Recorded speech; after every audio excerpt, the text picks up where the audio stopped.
ఒక మామిడి పండు కథ దాని నోటితోనే విందాం. హలో ఫ్రెండ్స్, మీకు నేను చాలా బాగా తెలుసు అనుకుంటా. ఈ ప్రపంచంలో ఎన్ని పళ్ళున్నా సరే అయినా కూడా నన్ను మామిడి పండునే పళ్ళకి రాజా అని పిలుస్తారు. వేసవి కాలంలో మీరు నన్ను తినకుండా ఎందుకు ఉండలేరు? అలాగే మీకు తెలుసా, ఈ ప్రపంచంలో అందరికన్నా ముందు నన్ను ఎవరు తిన్నారో? అలాగే నేను అడవి నుండి పల్లెకి, అలాగే పల్లె నుండి పట్టణానికి ఎలా వచ్చానో మీకు తెలుసా? ఒకవేళ తెలియకపోతే తెలుసుకోండి. చాలా కాలం క్రితం ఈ ప్రపంచంలో గుర్తు తెలియని ఒక వ్యాధి వ్యాపించింది. అది ఎటువంటి వ్యాధంటే దాని చికిత్స ఏంటో ఎవ్వరికీ అర్థం కాలేదు. మనుషులు ఇంకా పశువులు అందరూ ఆ వ్యాధి బారిన పడ్డారు. చోటూ జింక, నువ్వు నా తమ్ముడు లంపి ఎలుగుబంటిని చూశావా? నేను నిన్న సాయంత్రం తన చెరువు ఒడ్డు దగ్గర కూర్చొని ఉండడం చూశాను. తన పరిస్థితి ఏం బాలేదు. నేను అక్కడే తనతో కాసేపు మాట్లాడి అక్కడి నుండి వచ్చేశాను. కానీ తను నిన్నటి నుండి ఇంటికి రాలేదు. తనకేం కాలేదు కదా, పద వెళ్ళి చూద్దాము. అవి రెండూ పరిగెత్తుకుంటూ చెరువు దగ్గరకు వెళ్ళాయి. అక్కడికి వెళ్ళాక అవి చాలా దారుణం చూశాయి. లంపి ఎలుగుబంటి నేలమీద చనిపోయి పడుంది. అలాగే తన చుట్టుపక్కల మిగతా జంతువులన్నీ బాధగా నిల్చుని ఉన్నాయి. లంపి, లెగు తమ్ముడు, లెగు. అది చూసి మోంటి ఎలుగుబంటి బాధతో ఏడవడం మొదలుపెట్టింది. మోంటి ఎలుగుబంటి, ఇలా చూడు, లంపి ఎలుగుబంటి కాళ్ళు ఇంకా చేతులు నీల రంగుకి మారాయి. అంటే దీని అర్థం తన చావుకి కారణం కూడా అదే వ్యాధి. మనం కొన్ని సంవత్సరాలుగా ఈ వ్యాధితోనే పోరాడుతున్నాం. ఇంకా జంతువులన్నీ కలిసి ఆకాశం వైపుకు చూసి బాధపడ్డాయి. అయ్యో భగవంతుడా, మేం జంతువులం ఎవరి చెడు కోరుకోము. మరి నువ్వెందుకు మాకీ శిక్ష వేస్తున్నావు? మా అడవి నుండి ఈ వ్యాధిని శాశ్వతంగా అంతం చెయ్యండి. ఈ వ్యాధికి ఏదో ఒక చికిత్స చూపించండి. ఈ వ్యాధి కారణంగా ఎవ్వరు కూడా తమ ప్రాణాలు కోల్పోకూడదు. అయ్యో భగవంతుడా, మేము జంతువులము, మేము ఎవరికి చెడు కోరుకోము. మరి నువ్వెందుకు మాకీ శిక్ష వేస్తున్నావు? మా అడవి నుండి ఈ వ్యాధిని అంతం చేయండి. ఈ వ్యాధికి మరొక చికిత్స చూపించండి. ఇంకా ముందెవరు ఈ వ్యాధి కారణంగా ప్రాణాలు కోల్పోకూడదు. అవి ఇలా అన్నాయో లేదో ఆకాశంలో మబ్బులు కమ్ముకున్నాయి. ఇంకా పెద్ద వర్షం కురవడం మొదలయ్యింది. జంతువులన్నీ వర్షం నుండి తప్పించుకోవడానికి అటూ ఇటూ పరుగులు తీశాయి. ఆకాశం నుండి వాన చినుకులతో పాటు ఒక విత్తనం వచ్చి పడింది. వర్షం కారణంగా అక్కడ మట్టి తడిగా ఉంది. అందువల్ల ఆ విత్తనం భూమి లోపలికి వెళ్ళిపోయింది. ఇంకా పూర్తిగా మాయమైపోయింది. మరుసటి రోజు పొద్దున్నే జంతువులు నీళ్లు తాగడానికి చెరువు దగ్గరకు వస్తున్నాయి. అప్పుడు వాళ్ళకి అక్కడ ఒక చెట్టు కనిపించింది. అరే, చెరువు పక్కన ఈ చెట్టు ఎలా వచ్చింది? అది కూడా ఒక్క రాత్రికే. ఇంతలోనే ఆ చెట్టు కొమ్మ మీద 2 మామిడికాయలు కాశాయి. కాని అప్పటికీ వాటికి మామిడి పండు పేరు తెలీదు. అరే, మీరు చూసారా ఎలా ఈ పండు ఒక్క క్షణంలో కాసి ఇంత పెద్దదైందో? చూస్తుంటే ఇదేదో అద్భుతంలో ఉంది.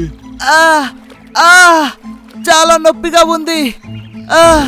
జంతువులన్నింటి దృష్టి చోటు జింక పైన పడింది. అది చాలా బాధపడుతూ కేకలు వేస్తూ వస్తుంది. ఏమైంది చోటు జింక, నీకు? నువ్వు నొప్పితో బాధపడుతున్నట్లు కనిపిస్తున్నావు. నా కాళ్ళు చేతులు చూడండి. జంతువులన్నీ చూస్తున్నాయి. చోటు జింక కాళ్ళు ఇంకా చేతులు నీలం రంగులోకి మారిపోతున్నాయి. అరే చోటు జింక, నువ్వు కూడా వ్యాధికి గురవుతున్నావేమో. అవును, ఇంకా నేను కూడా చనిపోతానేమో అనిపిస్తుంది. ఇంక నేను ఉంటాను స్నేహితుల్లారా. అలా అంటూ అంటూ చోటు జింక పడిపోయింది.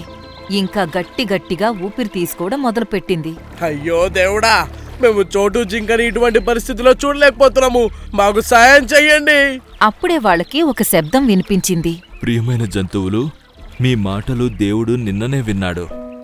అందుకే తన్నన్ను ఇక్కడ నాటాడు. అరే, నువ్వు ఒక చెట్టయి ఉండి ఎలా మాట్లాడుతున్నావు? ఈ వ్యాధితో మీ జంతువులే కాదు, మనుషులు కూడా బాధపడుతున్నారు. మనుషులంటే వాళ్ళ పాపాలకి శిక్ష అనుభవిస్తున్నారు. కానీ మీరు జంతువులు, మీరు ఎప్పుడు ఎవరికి ఎటువంటి హాని చేయరు. అందుకే దేవుడు నన్ను పంపించాడు. నా కొమ్మ మీద ఈ పండు ఉంది కదా, మీరిది తీసి చోటు జింకకి తినిపించండి. ఆ తర్వాత జరగబోయే అద్భుతం చూడండి. ఆ మాట విని రాము ఏనుగు తన తొండంతో చెట్టు మీదున్న పండును తీసి చోటు జింక నోటి దగ్గర పెట్టింది. అది తిన్న 3 సెకండ్లలోనే చోటు జింక లేచి నిలబడింది. అరే వా, నాకు పూర్తిగా నయమైపోయింది. అలాగే ఈ పండు కూడా చాలా రుచిగా ఉంది. ఇటువంటి పండు నేను ఎక్కడా తినలేదు. ప్రియమైన జంతువులు, ఈ పండు రుచికరంగా ఉండడమే కాదు, ఈ వ్యాధిని దూరం చేసే గుణం కూడా దీనికుంది. అందుకే దీనికి మామిడి పండు అని పేరు పెడదాం. అలానే ఇది ప్రపంచంలోనే అన్నిటికన్నా రుచికరమైన పండు అవుతుంది. దీన్ని ఒక్కసారి తిన్న మనిషి లేదా జంతువు మళ్ళీ మళ్ళీ దీన్ని తినాలని కోరుకుంటాడు. అలా మామిడి పండు అడవిలో అందరికీ ఇష్టమైన పండుగా మారింది. దాదాపు అడవిలో ఉన్న జంతువులన్నీ మామిడి పండు తినడం మొదలుపెట్టాయి. ఆ తర్వాత ఇంకా ఎప్పుడూ అడవిలో ఆ వ్యాధి వ్యాపించలేదు. అంతా సాఫీగా సాగుతుంది. కాని ఇంతలోనే ఒకరోజు ఒక వ్యాపారం చేసుకునే ఒక వ్యక్తి అడవికి వచ్చాడు. తన భుజం పైన ఒక చిలుక కూర్చుని ఉంది. ఇంకా చేతిలో గొడ్డలి కూడా ఉంది. ఇదే వస్తాదా చెట్టు? దేని గురించైతే నేను నీకు చెప్పాను. ఓ అవునా, ఇదే నా మామిడి పండు చెట్టు. దీన్ని తిన్న వెంటనే వ్యాధి నుండి విముక్తి దొరుకుతుందా? అలా అయితే దీన్ని నరికేస్తాను. నువ్వేమంటున్నావు? ఎందుకు నన్ను నరికేయాలనుకుంటున్నావు? ఇంతలోనే జంతువులన్నీ అక్కడికి వచ్చాయి. అప్పుడు ఏనుగు ఇలా అంది. దుష్ట మానవుడా, ఎందుకు నువ్వు ఈ చెట్టుని నరకాలనుకుంటున్నావు? ఆత్రేపట్నంలో వ్యాధి వ్యాపించింది. నేను ఈ చెట్టుని నరికి దీని పళ్ళని పట్నం తీసుకెళ్లి ఎక్కువ ధరకి అమ్మేస్తాను. అలా అయితే నువ్వు నా మామిడి పళ్ళన్నీ తీసుకెళ్ళు. అలాగే ఎవరికైతే వ్యాధుందో వాళ్ళకి ఉచితంగా తినిపించు. ఎక్కువ ధరకు అమ్మితే పేదవాళ్ళు తమ ప్రాణం ఎలా కాపాడుకుంటారు? అరే, నేనొక వ్యాపారిని. నేను అంత దూరం ఆలోచించను. నేను ఈ చెట్టుని ఎందుకు నరికేయాలనుకున్నా అంటే, నాలానే వేరే వ్యాపారి ఇక్కడికి వచ్చి ఈ మామిడి పళ్ళని తీసుకెళ్లి వాళ్ళు కూడా నాలానే డబ్బున్న వాళ్ళుగా మారకూడదు అని. తను అలా అని గొడ్డలిని పైకెత్తి కొట్టబోతూ ఉండగా వద్దు! జంతువులన్నీ గట్టిగా అరవడంతో ఆ వ్యాపారి కళ్ళు తిరిగి నేల మీద పడిపోయాడు. నాకేమైంది?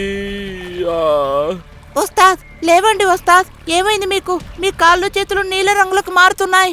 ఇతనికి నా చెట్టు మీద నుండి ఒక మామిడి పండు తీసి తినిపించండి. వద్దు ప్రియమైన చెట్టు, ఒకవేళ వీడు బ్రతికితే లేచిన వెంటనే నిన్ను నరికేస్తాడు. దేవుడు నన్ను అందరి ప్రాణాలు కాపాడడానికే పంపించాడు. నేను నా కళ్ళెదురుగా ఇలా ఎవరైనా చనిపోతుంటే అస్సలు చూడలేను.